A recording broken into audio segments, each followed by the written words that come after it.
Olá a todos! O tema do vídeo de hoje será sobre os animais. Me pediram para falar sobre os animais estarem invadindo as cidades, os centros urbanos, no mesmo momento em que o ser humano está sendo obrigado a ficar trancado dentro das suas casas.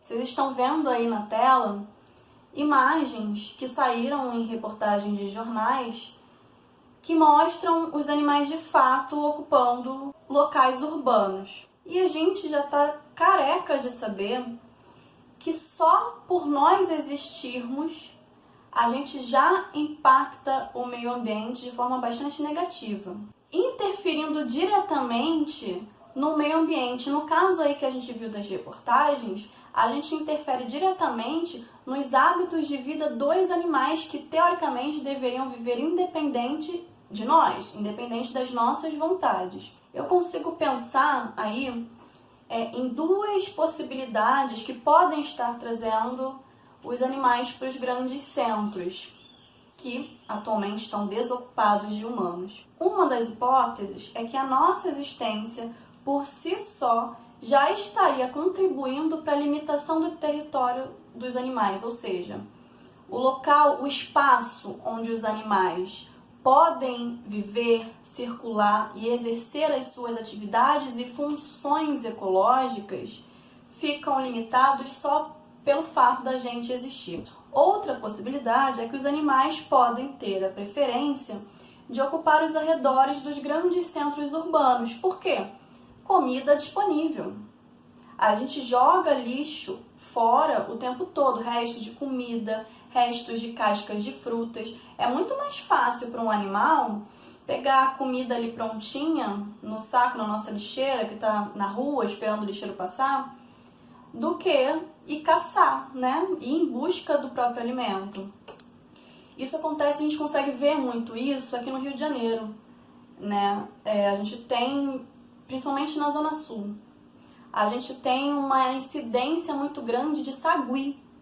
O sagui é um animal silvestre. Ele não deveria coexistir com a gente, enfim, por diversos motivos, mas ele não deveria coexistir com a gente. Só que ele vive nas nossas lixeiras. É muito mais fácil para ele pegar alimento na nossa lixeira do que competir com outros indivíduos da espécie dele em busca do alimento. E eu vejo isso um problema maior ainda. Os alimentos industrializados, eles causam danos para a nossa saúde. Eu acho que todo mundo tem plena consciência disso. Por mais que a gente continue utilizando os alimentos industrializados, eles causam certas consequências negativas para a nossa saúde. Por que isso seria diferente com os animais? Né? Então, além da gente estar limitando o espaço deles, além da gente estar interferindo nas relações ecológicas que gerem um determinado ecossistema, de que forma que a gente faz isso, né? Disponibilizando de maneira mais fácil um alimento, uma fonte de alimento, a gente ainda pode estar trazendo um monte de doenças nas quais os animais não têm resistência. Então, assim, a gente só por existir já causa um dano enorme. Então, a gente precisa descobrir formas, mecanismos de sobreviver no planeta Terra de forma mais harmônica com a natureza. É um erro muito grande que as pessoas tendem a cometer ao pensar que o ser humano está afastado da natureza. Não, o ser humano está inserido na natureza, o ser humano faz parte da natureza. A natureza, ela sobreviveria bem sem o ser humano, né? A gente tem aí exemplos de um monte de animais que não apareciam mais em determinados locais e com a ausência do turismo do ser humano, eles tendem a recompor essa paisagem natural. Mas, definitivamente, nós não sobreviveríamos sem a natureza, sem o meio ambiente. A gente depende do meio ambiente para tudo na nossa vida, para respirar, para comer, para vestir, porque tudo que a gente mexe no dia a dia, tudo que a gente veste, maquiagem, perfume, tudo que a gente usa é química. né? Tudo vem da química. E a química vem de algum lugar. E de onde é esse lugar? Esse lugar é da natureza. E agora eu vou pegar esse link de ação antrópica. Ação antrópica é a ação causada pelo ser humano no meio ambiente. Então eu vou pegar esse link e falar sobre a caça de animais silvestres. Esse tema é bastante importante, né? Porque a gente discutiu há um tempinho atrás bastante sobre isso. Então vamos lá. Vocês lembram que eu falei que a gente precisa encontrar formas harmônicas para coexistir com o meio natural? Isso é um fato. E de que forma a gente pode fazer isso? Nos posicionando contra a caça predatória de animais silvestres, por exemplo. Animais silvestres são aqueles que vivem no meio natural sem serem influenciados diretamente pela ação antrópica, pela ação do homem. Então, a caça predatória de animais silvestres é a ação que, de alguma forma, retira esse animal silvestre do seu meio natural. Por quê? Para produzir diversos produtos. Bolsas, casacos, quando extrai-se peles de animais de grande porte, por exemplo, ou penas de aves que produzem adereços. A caça de animais silvestres é um grande problema mundial e é considerada a terceira maior atividade lucrativa do mundo. Só perde para o tráfico de drogas e de armas. Olha que absurdo! O tráfico de animais movimenta anualmente cerca de 10 bilhões de dólares.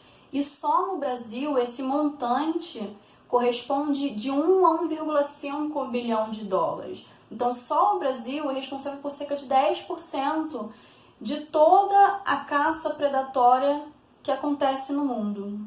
Além de todas as justificativas ecológicas e ambientais para que a caça seja proibida no Brasil e a comercialização de animais silvestres é proibida no mundo inteiro, existe um motivo muito lógico dela ser proibida e ser condenável por qualquer pessoa. Por isso que a gente precisa se manter contra a caça predatória de animais silvestres. E um motivo muito básico é que a caça é crime. Simples, né? A atividade ela é proibida no Brasil desde 1967, pela Lei número 5.197, que proíbe a utilização, perseguição, destruição, caça ou apanha do animal silvestre, bem como de seus ninhos, abrigos e criadouros naturais.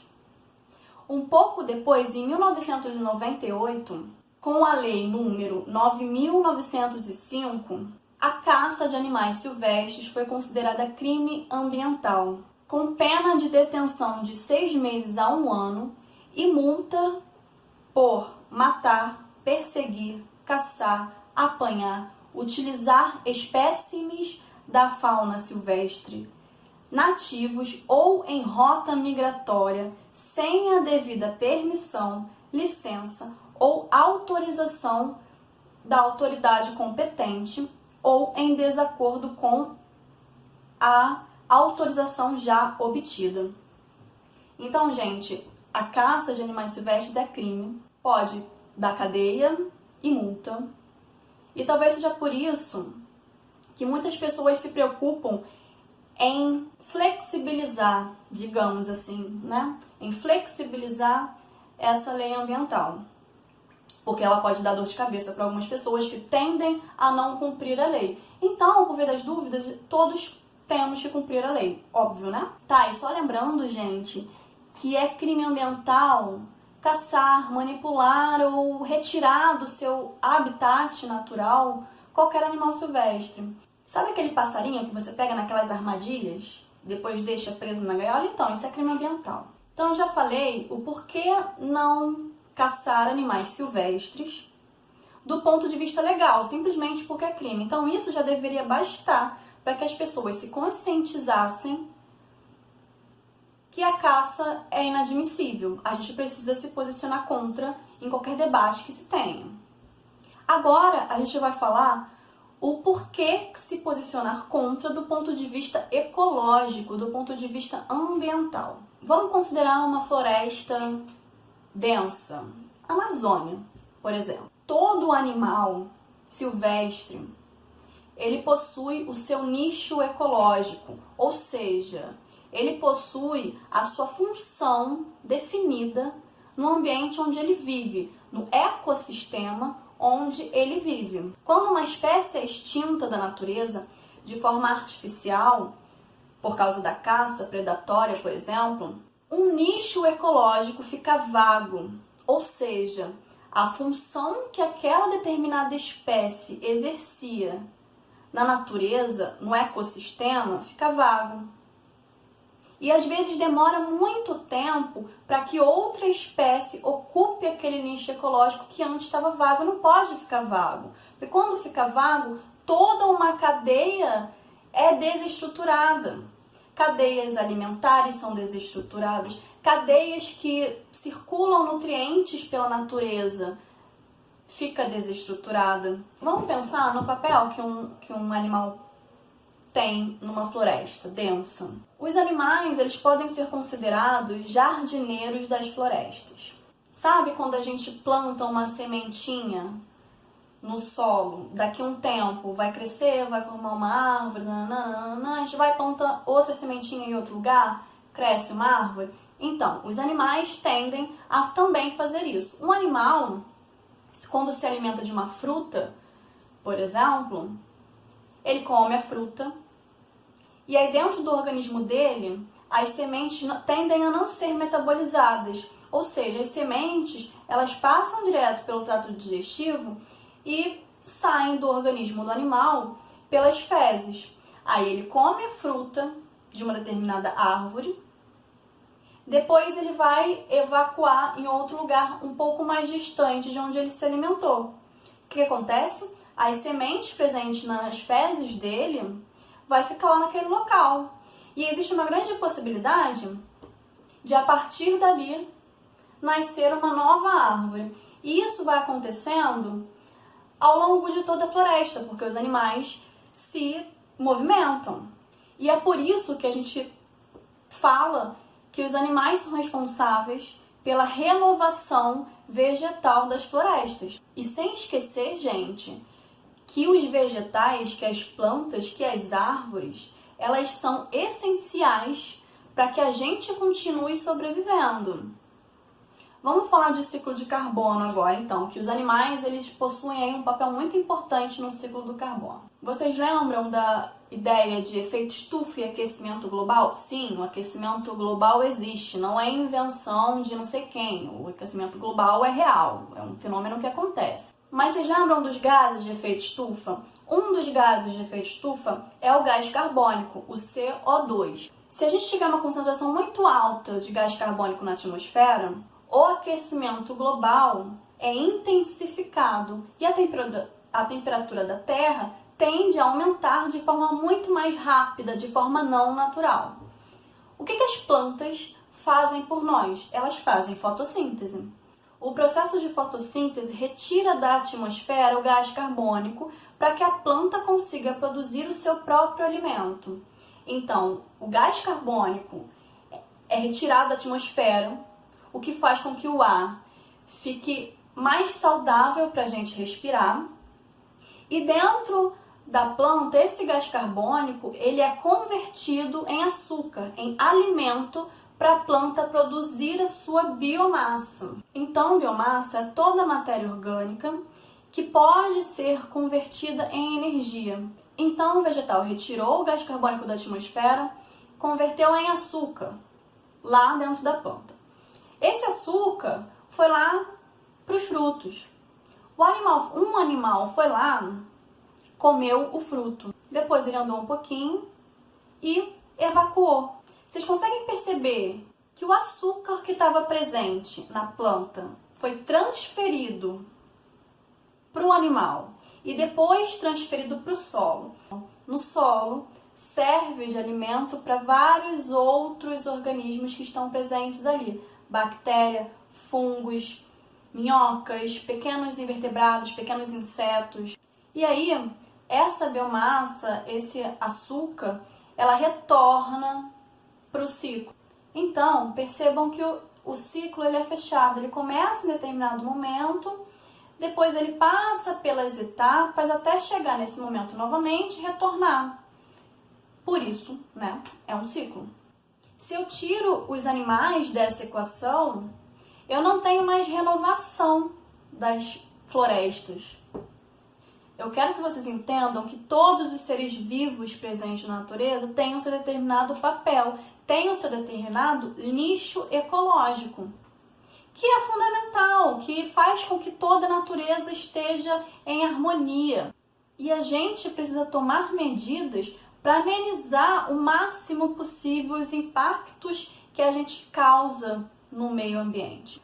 E uma forma de fazer isso é se posicionar sempre contra a caça predatória de animais silvestres. Então, sempre que algum governante falar sobre flexibilização de leis ambientais ou flexibilização da lei especificamente da caça, se posicionem contra, porque é crime e também porque a extinção de um animal silvestre ele desestabiliza toda uma cadeia ecológica.